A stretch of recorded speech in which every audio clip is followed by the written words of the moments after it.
Hello friends, welcome to our channel education E class. आज की education E class में हम स्टडी करेंगे पर्यावरण अध्ययन के उन महत्वपूर्ण प्रश्नों को जिनको आगामी परीक्षाओं में आने की सबसे ज़्यादा संभावनाएं रहती हैं। महत्वपूर्ण प्रश्नों की सीरीज़ में ये हमारा 5वां वीडियो है, यानी ये हमारा वीडियो का पार्ट नंबर 5 है। हर एक वीडियो में आपको हम 20 क्वेश्चन देते हैं जो कि परीक्षा की दृष्टि से बहुत ज़्यादा महत्वपूर्ण होते हैं। और पिछली वीडियोस को देखने के लिए आप हमारे चैनल पर जाकर चैनल पर एक प्लेलिस्ट बनी हुई है एनवायरनमेंट स्टडी के नाम से, उस पर आप सारे वीडियोस आपको मिल जाएंगे। हर एक वीडियो में के लास्ट में एक आपके लिए इंटरेस्टिंग पार्ट बनाया गया है, एक प्रश्न आपके लिए, जिसमें से हम आपको एक क्वेश्चन पूछते हैं। अगर आपको उस प्रश्न का आंसर आता है तो आप आंसर हमारे कमेंट बॉक्स में जाके दे सकते हैं। पिछले वीडियो में हमने आपसे एक प्रश्न पूछा था। प्रश्न कुछ इस प्रकार है, विश्व की प्रमुख आपात स्वयंसेवी संस्था है red cross, red circle, red triangle, red line. इसका सही आंसर है रेड क्रॉस। चलिए शुरू करते हैं। क्वेश्चन नंबर 1, पर्यावरण के संगठकों में सर्वाधिक सक्रिय मंडल कौन सा है? आपके सामने 4 ऑप्शन है। ऑप्शन ए जलमंडल, दूसरा वायुमंडल, तीसरा स्थल मंडल, चौथा पृथ्वी। इसका सही आंसर है स्थल मंडल। अब बढ़ते हैं अगले क्वेश्चन की ओर। क्वेश्चन नंबर 2, किस वैज्ञानिक ने सर्वप्रथम प्रकृति के विभिन्न तत्वों के बीच अंतर संबंधों को महत्व देने पर बल दिया था? ये भी बहुत महत्वपूर्ण क्वेश्चन है। ये क्वेश्चन भी परीक्षाओं में कई बार पूछा जाता है और परीक्षा में आता भी है। इसका सही आंसर है हैकल। अब बढ़ते हैं अगले क्वेश्चन की ओर। क्वेश्चन नंबर 3, वायुमंडल में नाइट्रोजन व कार्बन गैसों के पश्चात सर्वाधिक गैस पाई जाती है, यानी कि वायुमंडल में सबसे ज़्यादा तो नाइट्रोजन है और उसके बाद कार्बन डाइऑक्साइड है। उसके बाद आपको ये बताना है कि तीसरे नंबर पे गैस कौन सी पाई जाती है हमारे वातावरण में। तो इसका आपका सही आंसर है आपका हीलियम। पढ़ते हैं अगले क्वेश्चन की ओर। क्वेश्चन नंबर 4, शिक्षा का संबंध होता है। शिक्षा का संबंध या शिक्षा का रिलेशन किससे होता है? पर्यावरण से होता है, बालक से होता है, उपरोक्त दोनों से होता है या उपरोक्त कोई नहीं? इसका आंसर आपको जरा सोच समझ के लगाना पड़ेगा कि शिक्षा का संबंध होता है, किससे होता है शिक्षा का संबंध? पर्यावरण से होता है, बालक से होता है। वैसे दोनों से ही संबंध होता है। शिक्षा का संबंध पर्यावरण से भी होता है और बालक से भी होता है। तो इसका सही आंसर है उपरोक्त दोनों से। अगला क्वेश्चन, क्वेश्चन नंबर 5, पर्यावरण का स्वरूप कैसा होता है? पर्यावरण का स्वरूप कैसा होता है? जैविक होता है, अजैविक होता है, उपरोक्त दोनों होता है या उपरोक्त कोई नहीं होता है? इसका सही आंसर है उपरोक्त दोनों होता है। क्वेश्चन नंबर 6, स्थल मंडल के स्वच्छ जल का कितना प्रतिशत क्रियाशील जल है? यानी कि जो अपने स्थल मंडल है उसमें जो साफ पानी है यानी कि स्वच्छ जल है उसमें उसका कितना परसेंट आपका क्रियाशील जल है? ऑप्शन आपके सामने है 2.6, 5.0, 0.5 या 97.4। इसका सही आंसर है 0.5।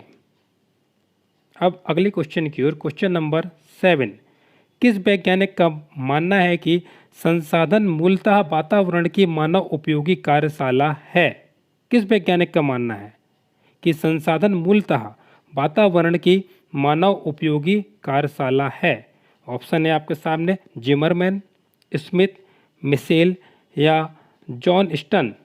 इसका सही आंसर है स्मिथ। क्वेश्चन नंबर 8, जैव मंडल है। जैव मंडल है जीवों का समुच्चय, जैविक तत्व, स्थल मंडल का एक भाग या फिर वह भाग जहाँ जैविकों के बीच अंतर क्रियाएँ होती हैं। ये आपको समझना पड़ेगा कि जैव मंडल है जीवों का समुच्चय है या जैविक तत्व है या स्थल मंडल का एक भाग है। तो इसका सही आंसर हम यहाँ लगाएंगे वह भाग जहाँ जैविकों के बीच अंतरक्रिया होती है जैवमंडल है। क्वेश्चन नंबर 9, वायु प्रदूषण है। वायु प्रदूषण है क्या है? वायु प्रदूषण, इसके ऑप्शन आपके सामने 4 है। कार्बन पदार्थ, सल्फर पदार्थ, धूल प्रदूषण या उपयुक्त सभी, यानी कि ये तीनों चीज़ हैं। इसका आंसर होगा उपयुक्त सभी। क्वेश्चन नंबर 10, पर्यावरण के प्रदूषक हैं संचित पदार्थ, गैस पदार्थ, अपशिष्ट पदार्थ या फिर उपरोक्त सभी, यानी कि इसका आंसर होगा उपरोक्त सभी, यानी कि ये सभी हैं। संचित पदार्थ भी प्रदूषक है, गैस कार्बन भी प्रदूषक है, अवशिष्ट पदार्थ भी प्रदूषक है। क्वेश्चन नंबर 11, पर्यावरण का घटक है। पर्यावरण का घटक है प्राकृतिक, सामाजिक या सांस्कृतिक या उपयुक्त दोनों या फिर उपयुक्त कोई नहीं। इसका जो सही आंसर है उपयुक्त कोई नहीं, यानी कि ना प्राकृतिक है, ना सामाजिक है, ना सांस्कृतिक है, कुछ भी नहीं है उपरोक्त में से कोई, यानी नन ऑफ दिस, तीन में से जो भी आंसर है वो आपका तीनों नहीं है इसका आंसर। अब बढ़ते हैं अगले क्वेश्चन की ओर। क्वेश्चन नंबर 12, पर्यावरण का संपूर्ण अध्ययन किया जाता है, यानी जो अपना पर्यावरण है उसका पूर्ण अध्ययन, पूर्ण ज्ञान, पूर्ण शिक्षा कह लो आप, किसके अंतर्गत होता है?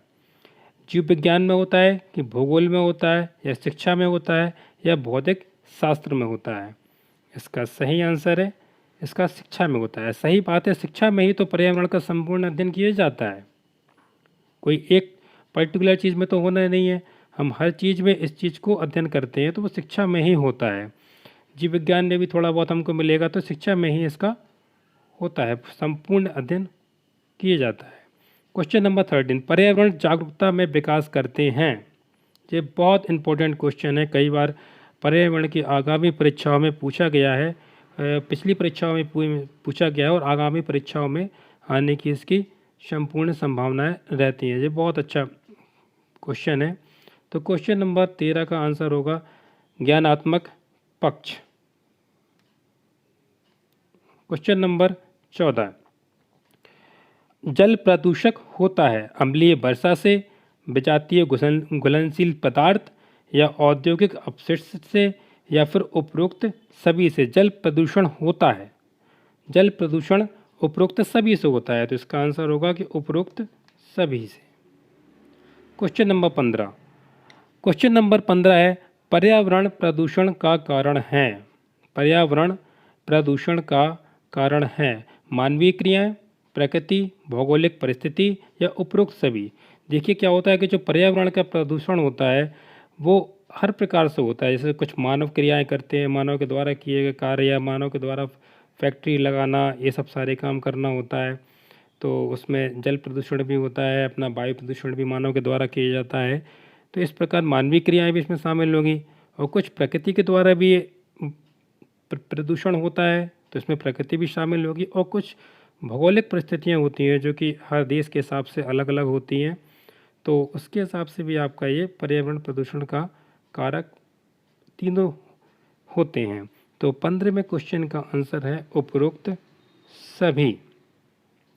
अब 16 क्वेश्चन में बढ़ने से पहले, यानी क्वेश्चन नंबर 16 में बढ़ने से पहले, अगर आप हमारे चैनल पर नए आए हुए हो तो आप हमारे चैनल को सब्सक्राइब कर लीजिए, बेल आइकन पर क्लिक कर लीजिए, जिससे हम जब इसका अगला पार्ट बनाएंगे यानी पार्ट नंबर आगे इसका बढ़ाएंगे तो उसका नोटिफिकेशन सबसे पहले आप तक पहुंच जाएगा। और ये हमारी 20 क्वेश्चंस की सीरीज़ रहती है, यानी हर वीडियो में हमारे 20 क्वेश्चन रहते हैं, तो आपको हर वीडियो में आपको 20 क्वेश्चन मिलेंगे, तो आपकी तैयारी होती चली जाएगी। और हाँ, आपको हमारे इस वीडियो के सबसे लास्ट पार्ट में सबसे इंटरेस्टिंग पार्ट रहेगा कि एक प्रश्न आपके लिए, इसमें एक प्रश्न हम आपसे पूछते हैं जिसका जवाब आपको हमें कमेंट बॉक्स में अगर आता है तो आप हमारा इस प्रश्न का जवाब हमको ज़रूर दीजिए।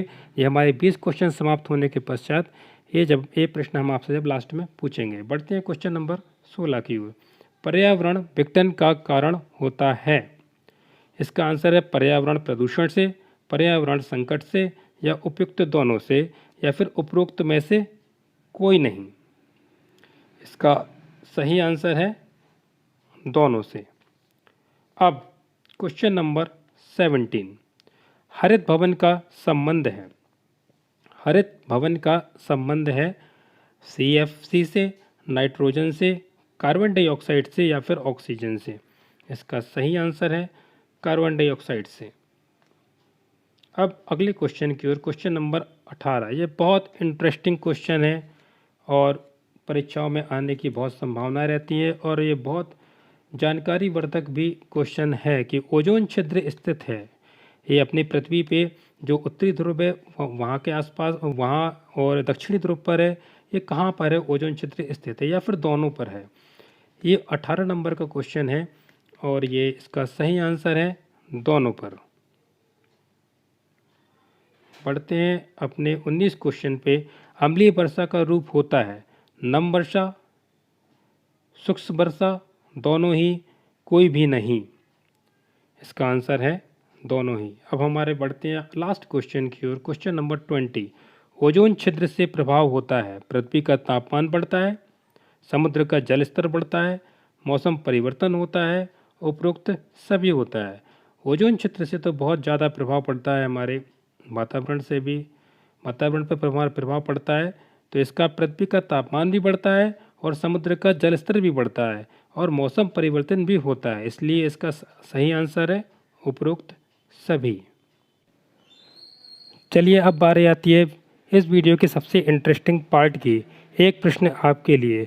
यदि आपको इस प्रश्न का जवाब आता है तो आप अपना जवाब कमेंट बॉक्स में दे सकते हैं। हाइड्रिला है ए जलीय पौधा, बी स्थलीय पौधा, सी मरुस्थलीय पौधे, या डी इनमें से कोई नहीं। अगर आपको ये जवाब आता है तो इसका जवाब आप ज़रूर से ज़रूर कमेंट्स बॉक्स में दें और चैनल को लाइक करें, शेयर करें और चैनल को सब्सक्राइब ज़रूर करें।